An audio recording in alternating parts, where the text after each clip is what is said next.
Исәнмесез укучылар. Дөнья диннәре диеп 3 дин санала. Христианлык, буддизм һәм ислам. Алар арасында иң яшь дин ислам дине. Бүгенге сөйләшүебез ислам дине турында булыр. Темабыз ислам дине барлыкка килү. Гарәпләр элек-электән Көньяк-Көнбатыш Азияның гаять киң Гарәбстан ярымутравында яши. Аның күпчелек өлешен коры далалар һәм сусыз шүлләр алып тора. Гарәбстанның көньяк һәм көнбатышындагы кечкенә оазислары гына игенчелек өчен яраклы була. Анда утрак тормышлы гарәпләр яши. Суны алар кыйлардан һәм чишмәләрдән алалар. Бакчаларда хөрмә пальмалары һәм виноград, шикәр камышы, мамык үстерәләр.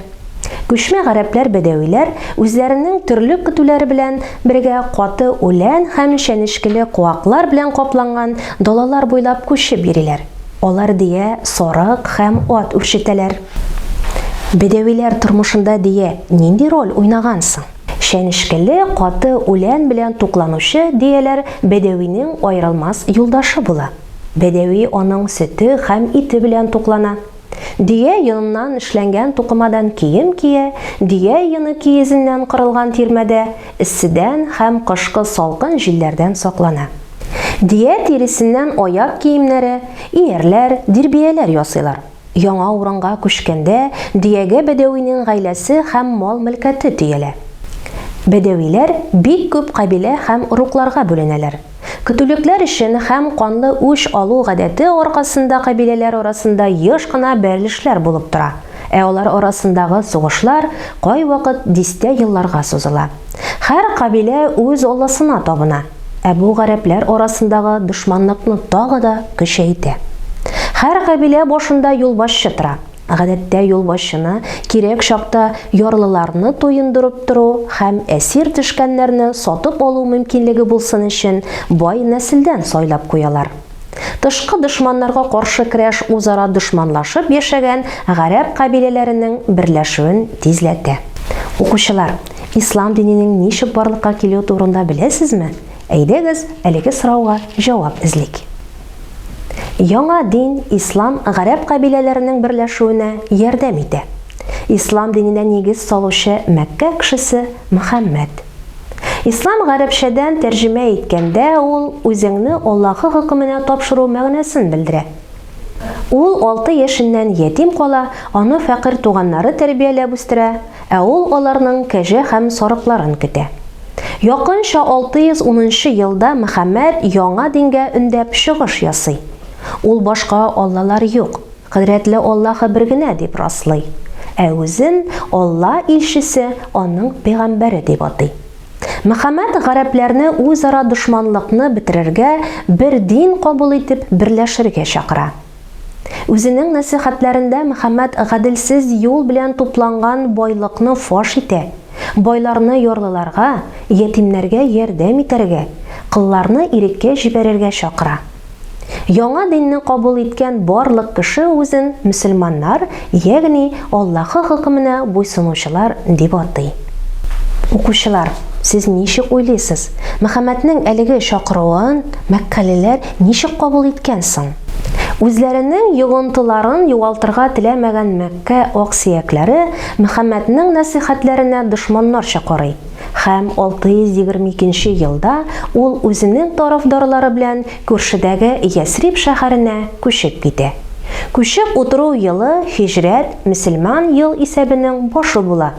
Европа календареннан аермалы буларак мөселманнарныкы айга нигезләнә. Бик тиз арада Мөхәммәд Ясриб каласы идарәчесенә әверелә. Соңрак бу каланы Мәдинә дип үзгәртәләр. Бу сүз гарәпчә пәйгамбәрләр шәһәре яки шәһәр мәгънәсен белдерә. Мәдинәгә төрле яклардан Мөхәммәднең тарафдарлары җыела башлый. 630 елда аксыякләр Мөхәммәд белән килешү төзи һәм аңа Мәккә капкасын ача. Мәккә, Мәдинә кебек үк барлык мөселманнарның изге шәһәренә, Кәгъбә аларның төп гыйбадәтханәсенә әверелә. Мөхәммәд яңа бөтен дөнья дине исламга нигез салучы һәм гарәп дәүләтенең башлыгы була. Ул үлгән вакытта Гарәбстанның күп өлеше мөселманнарга буйсына. Мөхәммәд үзенең фикерләрен аңа Алла тарафыннан иңдерелгән ачышлар дип аңлата. Аның чыгышларын шәкертләре пальма яфракларына һәм ташларга язалар, күңелдән ятлыйлар. Мөхәммәд үлгәннән соң бу язмалар эшкәртелә һәм мөселманнарның изге китабы Коръәнне тәшкил итә. Коръәннең тексты хәтердә җиңел кала торган 114 бүлекне үз эченә ала.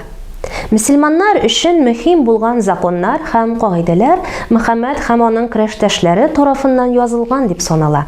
Шуңа күрә дәүләт яңа законнар чыгармаска, Алла кушканны гына үтәргә тиеш була. Коръән нигезендә юристлар үз-үзеңне тоту кагыйдәләрен, шәригатьне эшли. Мөселманнарны Коръән белгечләре, казыйлар хөкем итә. Хак мөселман 5 төп кагыйдәне үтәргә, исламның төп нигезләмәсен танырга тиеш. Алладан башка бүтән Алла юк. Мөхәммәд аның пәйгамбәре. Көн сайын 5 вакыт намаз уку. Рамазан аенда 30 көн дәвамында ураза тоту, күременең 5тән 1 өлешен садака итеп бирү һәм игелекле эшләргә тоту. Хәле җитсә, гомрендә 1 тапкыр булса да Мәккәгә хаҗ кылу. Мөселман әхлагы нәрсәгә өйрәтә? Мөселман әхлагы дингә ышанучыларны үтермә, урлама, ялганлама, якыннарыңны ярат, ата-анаңны хөрмәт ит дип өйрәтә.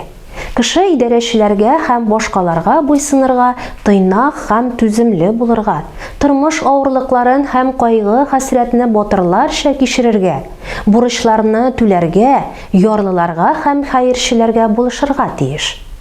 Коръән әрәм-шәрәм итүне тыя, әмма сәүдә белән шөгыльләнүне хуплый. Мөселманнарга аракы эчү, камарлы уеннар уйнау тыела, чөнки булар көндәлек намазларны укырга комачаулый.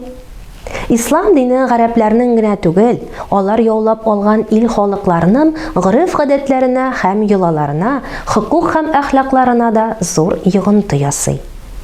Мөселманнарның Аллага табыну биналары мәчет дип атала.